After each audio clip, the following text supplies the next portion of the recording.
Question number 41 में देखेंगे, कह रहा है 2, 10 और 20 के लस और मस का अनुपात है।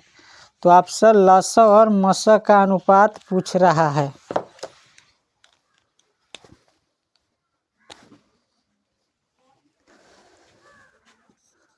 दो दिया हुआ है, फिर 10 दिया हुआ है और क्या दिया हुआ है 20। इसका जो है एलसीएम और एचसीएफ, इसका क्या पूछ रहा है अनुपात, है ना। एलसीएम और एचसीएफ का ही अनुपात पूछ रहा है ना। ऐसी संख्या जो सबसे कट जाए, जो सबसे कट जाए, जो वही क्या हो जाएगा एलसीएम, और वैसी संख्या जो सब को काट दे वह कौन सा हो जाएगा एचसीएफ। समझ रहे बात को। मतलब इसमें से आपको क्या देखना है, ऐसा संख्या निकालना है जो सबसे क्या हो जाए कट जाए, है ना। जैसे देखिए बकरी, बकरी क्या है कटने वाला। और जो देखिए चाकू, एक हम चाकू बनाते हैं, है ना। तो चाकू क्या होता है काटने वाला। तो बकरी को समझिए एलसीएम और चाकू को समझिए एचसीएफ, है ना। इतना समझिए। कटने वाला क्या होगा एलसीएम और काटने वाला एचसीएफ। तो वैसी संख्या जो सबसे कट जाए वो आपका क्या हो जाएगा एलसीएम। तो देखिए 2 जो है 10 से कटेगा नहीं, तो ये तो एलसीएम नहीं होगा। 10 जो है 2 से कटेगा, लेकिन 20 से कटेगा नहीं। लेकिन 20 2 से भी कटेगा, 10 से भी कटेगा, खुद 20 से भी कटेगा कि नहीं कटेगा। तो इसका एलसीएम क्या ले लेंगे 20 हो गया। एचसीएफ जो सबको काट दे, तो देखिए 2 से 10 भी कटेगा और 20 भी कटेगा, तो एचसीएफ क्या हो जाएगा 2। 10 से 20 कटेगा लेकिन 2 नहीं कटेगा। तो काटने वाला खोज रहे हैं और यहाँ कटने वाला खोज रहे थे। तो आपका इसका अनुपात जो है 10:1 किसी ऑप्शन में दिया हुआ है,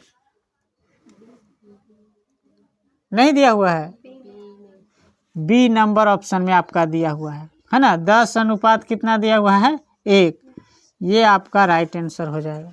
तो कॉन्सेप्ट समझ में आया क्या, कि जो कटने वाला होगा वो आपका एलसीएम होगा और जो काटने वाला होगा वह एचसीएफ होगा।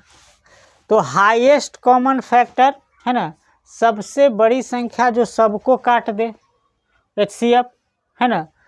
और लोएस्ट कॉमन फैक्टर, है ना, ऐसा जो सबसे कट जाए। ठीक है, नोट कीजिए।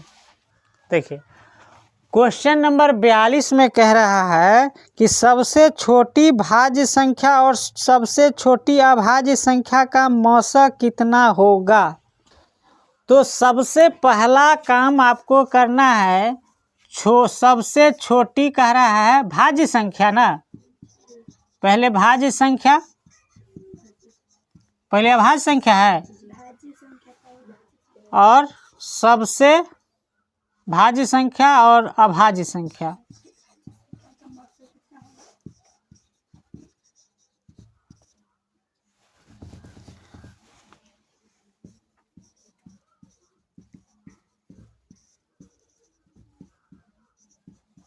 कह रहा है सबसे छोटी, है ना। तो सबसे छोटी भाज्य संख्या क्या होता है 2। सबसे छोटी भाज्य संख्या कितना होता है 4, है ना। और सबसे छोटी अभाज्य संख्या कितना होता है 2। देखिए अभाज्य संख्या किसको कहते हैं, जो एक और खुद से कटे उसको क्या कहते हैं अभाज्य संख्या, है ना। तो संख्या आप शुरू करेंगे तो 1, 2, 3, 4, 5, 6 ... इस तरह से होगा। तो देखिए एक जो है आपका न अभाज्य संख्या है, एक जो है न अभाज्य संख्या है और न भाज्य संख्या है।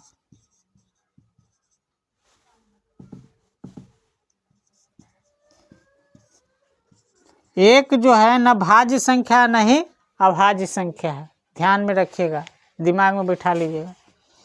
अब 2 पे आइए, तो 2 जो है 1 से भी कट जाएगा, खुद 2 से भी कट जाएगा, तो सबसे छोटी अभाज्य संख्या क्या है? 2। इसके बाद तो बहुत सारा होगा, 5 होगा, 3 होगा, है ना, लेकिन सबसे छोटी की बात किया जाए तो क्या है?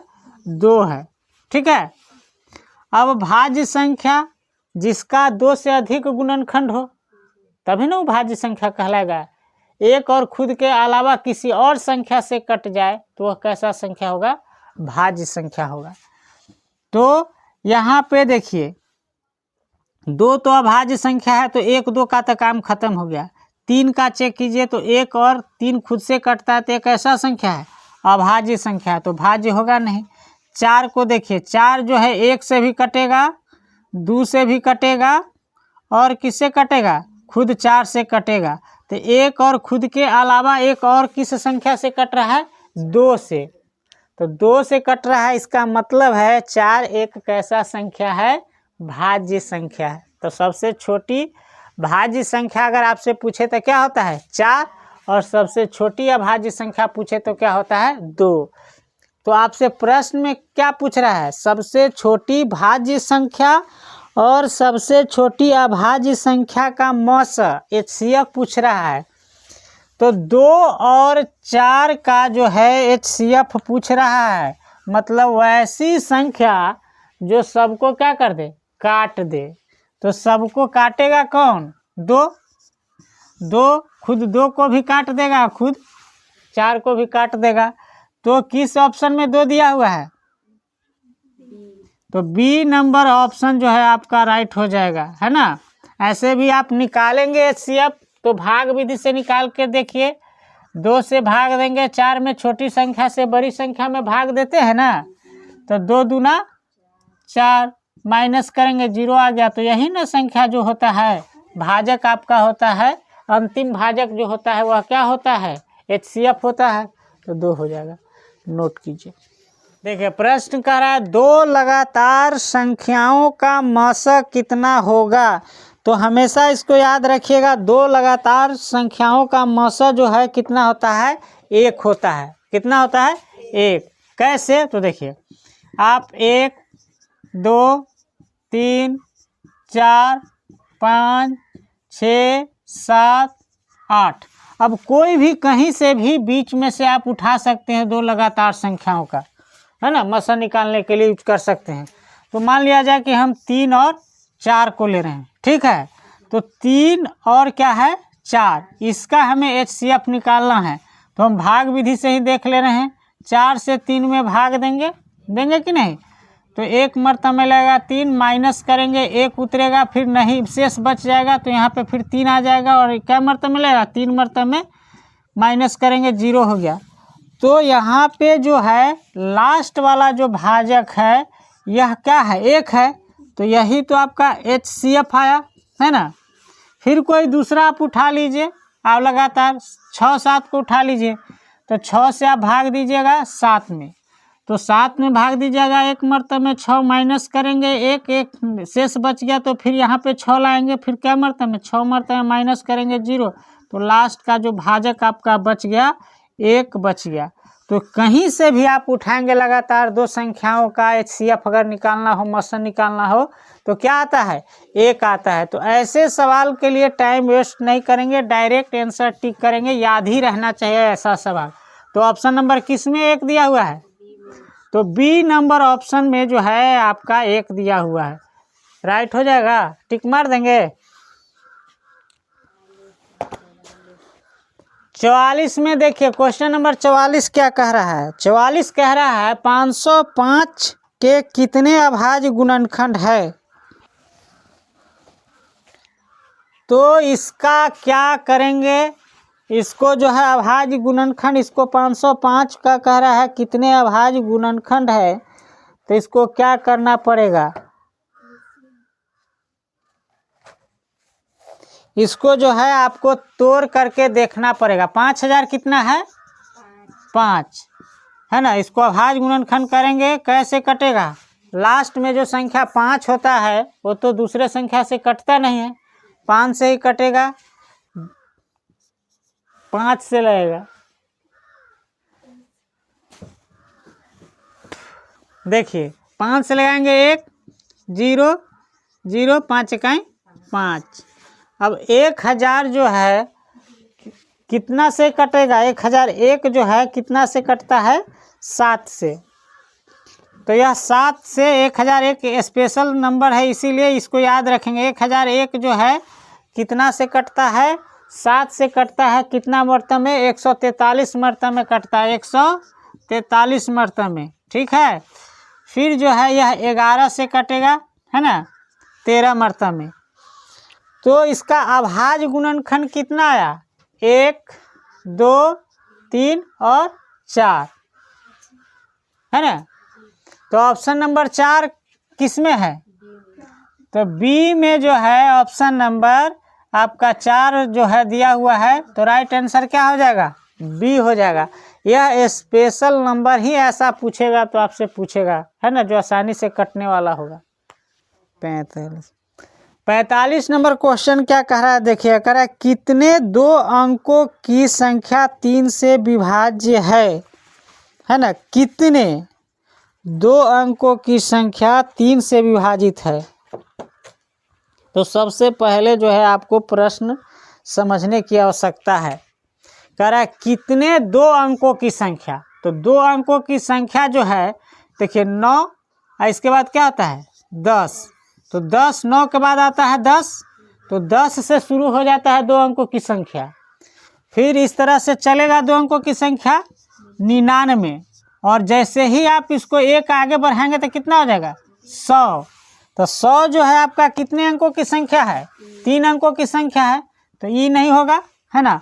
और यहाँ भी 9 जो है 1 अंकों की संख्या है और यह 3 अंकों की संख्या है, तो 10 और किसके बीच में बात होगा 99 के बीच में बात होगा। कह रहा है 2 और कितने जो है 2 अंकों की संख्या जो है 3 से विभाजित होगा है ना, ये आपसे प्रश्न पूछ रहा है। तो यहाँ पे हम देखेंगे किससे विभाजित होने की बात कर रहा है, 3 से विभाजित होने की बात कर रहा है। तो 10 तो 3 से विभाजित होगा नहीं, 11 भी 3 से विभाजित होगा नहीं, यह भी 2 अंकों की संख्या है नहीं होगा।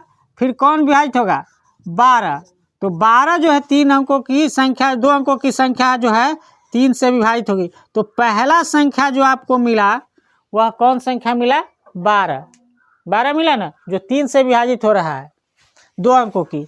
इसके बाद 13 होता है 3 से विभाजित नहीं होगा, 14 3 से विभाजित होगा नहीं होगा, तो फिर क्या आएगा 15 होगा।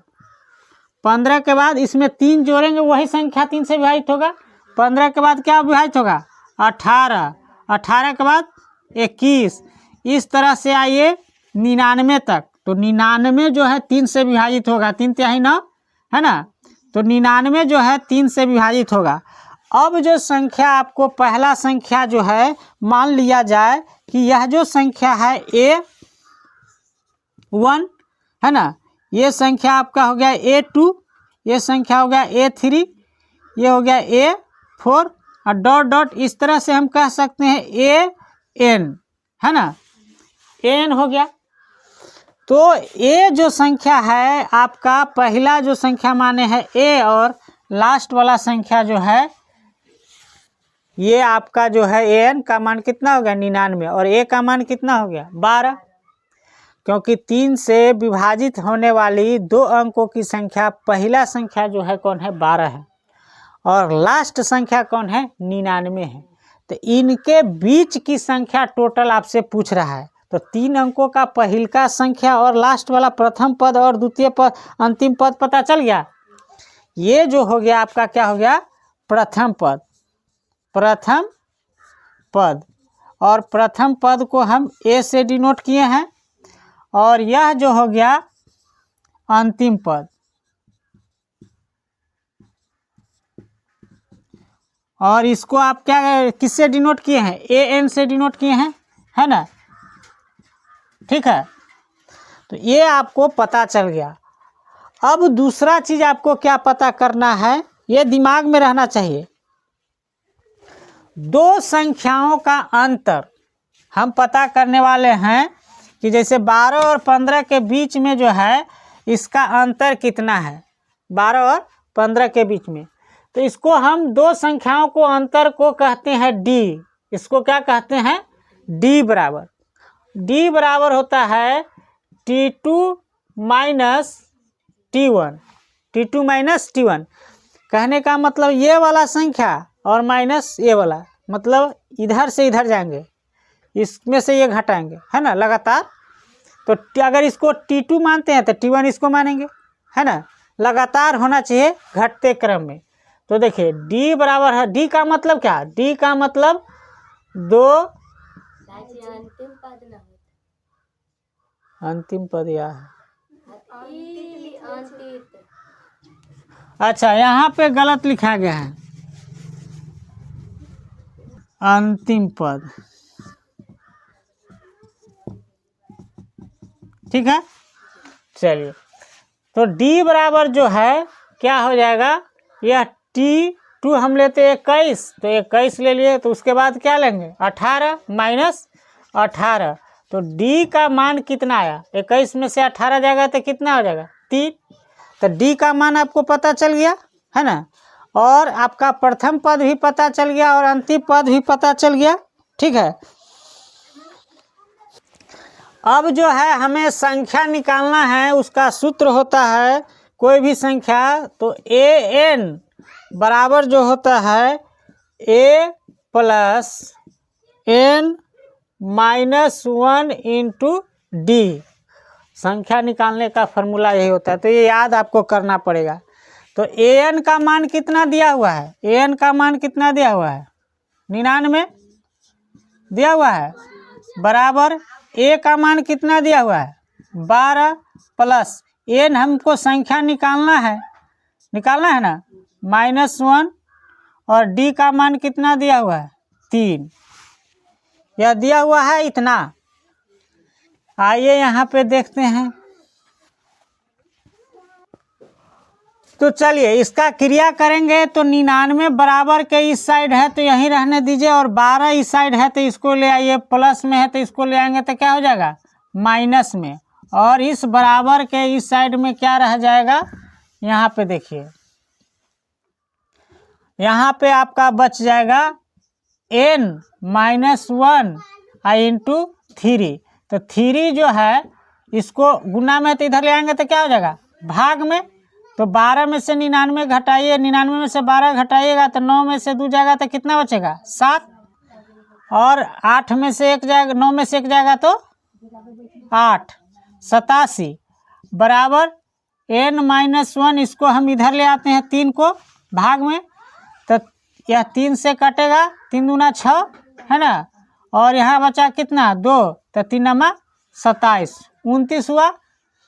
अब देखिए आपका क्या बचा, इधर बच गया, यहाँ देखिए 29 बराबर n माइनस 1, तो ये माइनस है, इधर प्लस में जाएगा तो क्या हो जाएगा, इसमें जुट जाएगा 1, है ना, तो कितना n का मान कितना हो जाएगा 29 और 1 30, तो 30 आपका आंसर हो जाएगा। किस में है आपका 30, बी नंबर आपका राइट आंसर हो जाएगा 30।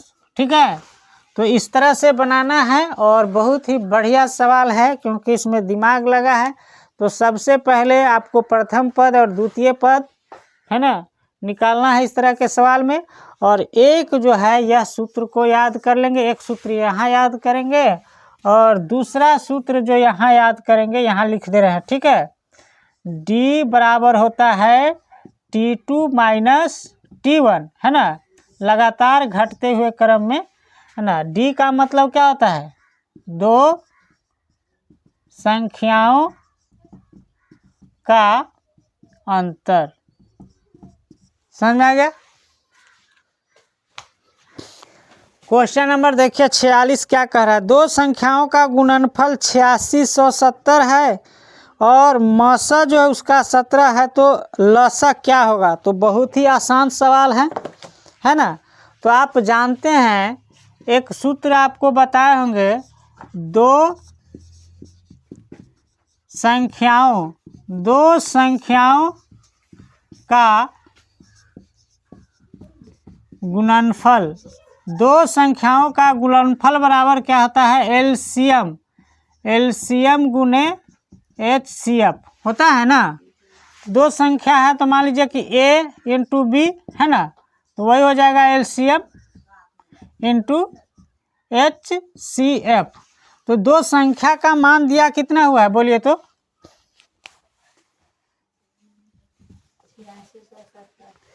दो संख्या है जिसका गुणनफल दिया हुआ है 8670 और इसके बाद एलसीएम में एचसीएफ कितना दिया हुआ है 17। तो एलसीएम को रहने देते हैं और एचसीएफ का मान कितना दिया हुआ है 17, और हमसे एलसीएम पूछ रहा है तो एचसीएफ को इधर ले आएंगे। तो एलसीएम हमसे पूछ रहा है तो एचसीएफ को हम ले आएंगे नीचा में, तो 8670 बट्टा में क्या हो जाएगा 17। तो 17 का पहाड़ा से ही कटेगा, 17 34, 17 3 51, 17 चौका 68, 17 पचे 85, एक बचेगा कै मरता में, एक मरता में, और एगो शून्य हो जाएगा। तो 510 मरता में यह कट जाएगा। तो एलसीएम जो आपका हुआ यहाँ पे एलसीएम कितना आया 510। यह किस ऑप्शन में दिया हुआ है, डी। तो डी नंबर ऑप्शन आपका राइट हो जाएगा 510। क्लियर। देखिए 47 नंबर क्वेश्चन आपसे करा 6, 8 और 22 का लसा और मसा का अनुपात होगा। तीन संख्या दिया हुआ है ना। कौन कौन संख्या दिया हुआ है बोलिएगा, 6, 8 और 22। इसका क्या कह रहा है, इसका कह रहा है लसा और मसा का अनुपात। ऐसा सवाल पूछता है ना, एलसीएम अनुपात एचसीएफ है ना। तो सबसे पहले इन तीनों संख्या में हम क्या निकालेंगे, एलसीएम और एचसीएफ। तो एलसीएम के बारे में हम बोले थे कि वैसी संख्या जो सबसे कट जाए, क्या कट जाए। तो कहने का मतलब है 6 8 से कटेगा, नहीं कटेगा। 8 6 से कटेगा, नहीं कटेगा। 22 6 से कटेगा, नहीं कटेगा। कट रहा है, नहीं ना कट रहा है। तो क्या हो जाएगा, अब इसको हमको तोड़ना, इसका एलसीएम निकालना पड़ेगा। दूसरा कोई विकल्प आपको दिख नहीं रहा है, या तो तोड़ करके कॉमन सबको लेना पड़ेगा है ना। तोड़िएगा 6 को तोड़िएगा, तो 6 को तोड़िएगा तो कितना हो जाएगा 2 तिया, और किसी संख्या से तो ये टूटेगा नहीं। 8 को तोड़िएगा तो 2 गुने 2 गुने 2 है ना। और 22 को तोड़िएगा तो देखिए 22 को तोड़िएगा तो 2 गुने 2 11 गुने 2 होगा, और कुछ नहीं हो सकता है। 22 क्या हो जाएगा 2 गुने 11। इसमें से सब को हम यहाँ एलसीएम के लिए यूज करते हैं। तो देखिए 2 एक इसमें है, एक इसमें भी है, एक इसमें है, तो इसको तो लेना ही पड़ेगा। ठीक है, तो कैंसिल हो गया। अब फिर देखिए यहाँ पे 2 गो 2 है, तो इसको भी लेना पड़ेगा है ना। और 3 जो है यहाँ पे भी इसको लेना पड़ेगा, और फिर जो है 11 को लेना पड़ेगा। इसके बाद क्या करेंगे, गुना कर देंगे। तो यहाँ पे देखिए 2 दूना 4, 4 दूना 8, 8 3 24, और 24 में आपको गुना करना है किससे, 11 से गुना करना है। तो 11 चौक 44 के 4 हासिल 1, 11 दूना 22, 11 चौक 44 के 4 हासिल 4 होगा, और 11 दूना 22 और 4 कितना हो जाएगा 26। तो 200 कितना हो गया 64। तो एलसीएम आपका प्राप्त हो गया 264। ठीक है। एचसीएफ किसको कहते हैं, जो सबसे क्या सबको काट दे है ना। तो इसको देखिए 6 जो है सबको नहीं काट रहा है, 8 भी सबको नहीं काट रहा है, तो होगा क्या है ना, तो देखिए जो सब में कॉमन होगा वही आपका HCF होगा। तो देखिए यह जो दो आप काटे हैं, दो इसमें भी है, दो इसमें भी है, दो इसमें भी है, ऐसा और कोई भी संख्या नहीं है जो तीनों में कॉमन है। कौन है कॉमन? हाईएस्ट कॉमन फैक्टर, है ना। तो दो जो है आपका HCF जो है, HCF क्या हो जाएगा? 2। और इसी का तो अनुपात पूछ रहा है LCM और HCF का। तो 264 अनुपात कितना हो जाएगा? 2। तो 2 से आप काटेंगे, 2 1 2, 2 3 6, 2 2 4। तो 132 अनुपात 1 किसी में दिया हुआ है? ए नंबर ऑप्शन में। तो ए नंबर ऑप्शन में दिया हुआ है, ये आपका राइट हो जाएगा। समझ में आ रहा है? चलिए देखिए क्वेश्चन नंबर 48 कह रहा है 96 का अभाज्य गुणनखंड क्या होगा, है ना। तो 96 का अभाज्य गुणनखंड क्या होगा? तो देखिए आपका 2 और 3 के फॉर्म में सभी जो है ऑप्शन दिया हुआ है ना। तो सबसे पहले जो है 96 का अभाज्य गुणनखंड पूछ रहा है। तो 96 को 2 और 3 का ही फॉर्म में दिया हुआ है, इसका मतलब 2 और 3 इसका गुणनखंड होगा, गुणज होगा। तो देखिए 2 से काटेंगे, 2 चौका 8 और 2 8 16, फिर 2 से 2 दूना 4, 2 चौका 8, फिर 2 से 2 1 2, 2 दूना 4, फिर 2 से 2 छक 12, फिर 2 से 2 तिहाई 6। तो देखिए 2 का घात कितना आएगा? 1 2 3 4 5। 2 का घात 5 आएगा, गुने 3 का घात कितना होगा? 1। तो 2 का घात 5 और 3 का घात 1 किस में आंसर है? ऑप्शन नंबर किस में है? हाँ, तो सी नंबर ऑप्शन में है। तो सी और नंबर ऑप्शन क्या हो जाएगा? आपका सही हो जाएगा। ठीक है ना। अब देखिए 49 नंबर क्वेश्चन क्या कह रहा है? 0.3 के ऊपर रेकरिंग दिया हुआ है, बार दिया हुआ का परिमेय रूप में लघुत्तम रूप है ना। तो लघुत्तम रूप तो आप करना जानते ही हैं। 0.3 के ऊपर बार दिया हुआ है, इसका क्या मतलब है? बार को हटाते हैं, रेकरिंग को हटाते हैं, तो उतना क्या करते हैं? 9 देते हैं। और कहता है लघुत्तम रूप, तो 3 तिहाई 9, ऊपर में 3 1 3, तो 1/3 हो जाएगा। यह किसमें ऑप्शन आपका दिया हुआ है? तो सी नंबर ऑप्शन में आपका है। तो राइट क्या हो जाएगा? सी। देखिए क्वेश्चन नंबर 50 कह रहा है कि 7 + 3√2 है, क्या है? परिमेय संख्या, अपरिमेय संख्या क्या है? तो आपका प्रश्न ऐसा दिया हुआ है 7 + 3√2, यही ना है। यह आपसे पूछ रहा है कैसा संख्या है? तो ये अपरिमेय संख्या है। क्यों? क्योंकि यह रूट से बाहर होगा नहीं 2। तो जो रूट से बाहर नहीं होता है, जब पूर्ण वर्ग संख्या नहीं होता है, तो वह कैसा संख्या होता है? अपरिमेय संख्या होता है। अपरिमेय संख्या होता है। कैसा संख्या होता है? अपरिमेय संख्या होता है। और किस नंबर ऑप्शन में दिया हुआ है? बी नंबर ऑप्शन आपका दिया हुआ है, अपरिमेय संख्या। तो हो जाएगा। चलिए